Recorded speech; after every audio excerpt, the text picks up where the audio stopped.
The RBI took a U-turn on a decision it made 500 days ago, and this could have a massive impact on India's financial system. What do we mean?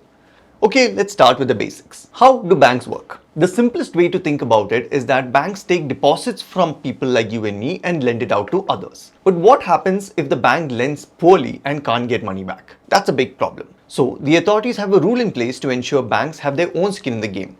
Banks must set aside some of their own capital as a buffer if things go wrong. If a bank issues a loan worth 100 rupees, the RBI's rules state that a minimum of 9% of the bank's own capital should be set aside. But the RBI is also mindful that not all loans are equal. It believes that the riskier the loan, the more the capital the bank needs to set aside. So it has a concept called risk weights for loans. For instance, if it's a home loan, there's collateral involved, it's lower risk, so the RBI might assign a 50% weight. The bank keeps less money aside.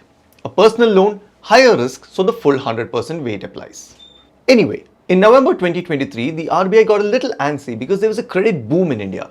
Banks were lending money left, right and center to folks like you and me, and also to non-banking financial companies or NBFCs, who then used that money to lend further to people that the banks didn't really reach to. So the RBI increased the risk weights. It told banks to use a weight of 125% on unsecured personal loans and loans to NBFCs. And just like that, the RBI killed the credit boom.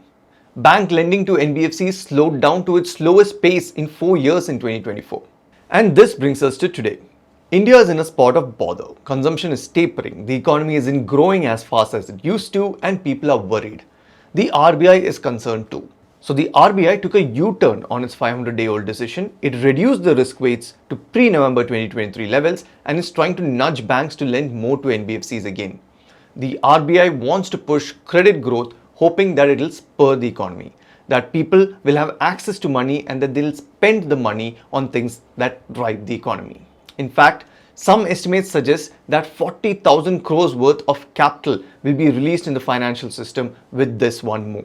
And that alone should give you an idea that the RBI's number one priority today is India's growth story.